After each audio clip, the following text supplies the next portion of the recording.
ಮಕ್ಕಳೇ, ಒಂದು ಊರಿನಲ್ಲಿ ಒಬ್ಬ ಬೇಡ ವಾಸ ಮಾಡ್ತಾ ಇದ್ದ. ಅವನು ದಿನಾಲೂ ಬೇಟೆಯನ್ನಾಡುವುದು, ಅರಣ್ಯಕ್ಕೆ ಹೋಗಿ ಯಾವುದಾದರೂ ಪ್ರಾಣಿಗಳನ್ನು ಬೇಟೆ ಮಾಡಿ ತಂದು ಆಹಾರವನ್ನು ಮಾಡಿಕೊಳ್ಳುವವ. ಒಮ್ಮೆ ಅವನು ಸಾಕಷ್ಟು ಓಡಾಡಿದ ಮೇಲೆ ಒಂದು ಮೊಲ ಅವನಿಗೆ ಬೇಟೆಯಲ್ಲಿ ಸಿಗ್ತದೆ. ಅದನ್ನು ತೆಗೆದುಕೊಂಡು ಮನೆಗೆ ಬರುವುದಕ್ಕಾಗಿ ಬರ್ತಾ ಇರುವಾಗ ದಾರಿಯಲ್ಲಿ ಒಬ್ಬ ಕುದುರೆ ಸವಾರ ಸಿಗ್ತಾನೆ. ಕುದುರೆ ಸವಾರ ಅವನು ಕಳ್ಳರ ಗುಂಪಿನ ನಾಯಕ. ಅವನು ಇವನ ಕಂಡ ಕೂಡಲೇ ನಿಂತುಕೊಂಡ. ಏನೋ ಮೊಲವನ್ನು ತರ್ತಾ ಇದ್ದೀಯೋ? ಭಾಳ ಒಳ್ಳೆಯ ಆಹಾರ ಅದು ಮೊಲ, ರುಚಿಯಾದಂತಹ ತಿಂಡಿಯನ್ನು ಮಾಡಬಹುದು, ನನಗೆ ಕೊಡ್ತೀಯೋ ಅಂತ ಕೇಳ್ತಾನೆ. ಆಗ ಹಣ ಕೊಡ್ತೀರಾ? ಮಾರಾಟಕ್ಕಾದರೂ ಕೊಡ್ತೇನೆ. ಹೌದು, ಬೇಕಾದಷ್ಟು ಕೊಡ್ತೇನೆ ಅಂತ ಹೇಳಿ ಅವನು ಇವನಿಗೆ ಹೇಳ್ತಾನೆ. ನೋಡಿದರೆ ಸಂಭಾವಿತರ ಹಾಗೆ, ಬಹಳ ಉತ್ತಮವಾದಂತಹ ನಾಯಕನ ಹಾಗೆ ಆ ಕುದುರೆ ಸವಾರ ಕಾಣ್ತಿದ್ದ.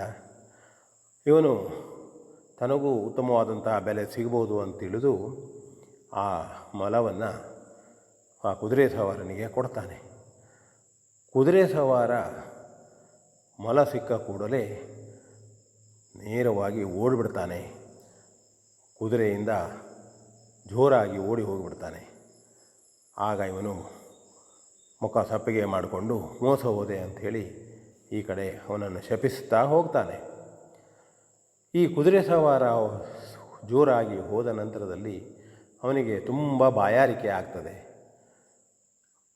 ಹತ್ತಿರದಲ್ಲೇ ಒಂದು ನದಿ ಕಾಣ್ತಾ ಇರ್ತದೆ. ರಸ್ತೆಯ ಅಂಚಿನಲ್ಲಿ ಯಾರು ಇದ್ದರೆ ಕುದುರೆ ಹಿಡ್ಕೊಳ್ಳಿಕ್ಕೆ ಬೇಕಾಗಿತ್ತು ಎಂಬುದಾಗಿ ನೋಡ್ತಾ ನಿಂತುಕೊಂಡ. ಸ್ವಲ್ಪ ಹೊತ್ತಿನಲ್ಲಿ ಯಾರೋ ಒಬ್ಬ ದಾರಿ ಹೋಕನನ್ನು ಕರೀತಾನೆ. ಓಯ್, ಸ್ವಲ್ಪ ಕುದುರೆಯನ್ನು ಹಿಡಿದುಕೋ, ನಾನು ನೀರು ಕುಡಿದು ಬರ್ತೇನೆ, ಬಾಯಾರಿಕೆಯಾಗಿದೆ ಅಂತ ಅವನು ಹೇಳ್ತಾನೆ. ಆ ದಾರಿ ಹೋಕ ಬಂದಿವನಿಗೆ ಸಹಾಯ ಮಾಡುವುದಕ್ಕಾಗಿ ಕುದುರೆಯನ್ನು ಹಿಡಿದು ನಿಂತುಕೊಳ್ತಾನೆ. ನಂತರದಲ್ಲಿ ಆ ಕುದುರೆ ಸವಾರ ದರೋಡೆಕೋರರ ಗುಂಪಿನವನವನು ನಿಧಾನವಾಗಿ ಹಳ್ಳಕ್ಕೆ, ನದಿಗೆ ಹೋಗಿ ನೀರು ಕುಡಿಯುವ ಹಂತದಲ್ಲಿರುವಾಗ ಇತ್ತ ಕಡೆಯಲ್ಲಿ ಆ ದಾರಿ ಹೋಕ ಕುದುರೆಯನ್ನು ಓಡಿಸಿಕೊಂಡು ಹೋಗ್ಬಿಡ್ತಾನೆ. ಇವನು ನೀರು ಕುಡಿದು ಮೇಲೆ ಬಂದರೆ ತನ್ನ ಕುದುರೆ ಇರುವುದಿಲ್ಲ. ಆ ಮೊಲವೂ ಇಲ್ಲ, ಕುದುರೆಯೂ ಇಲ್ಲ.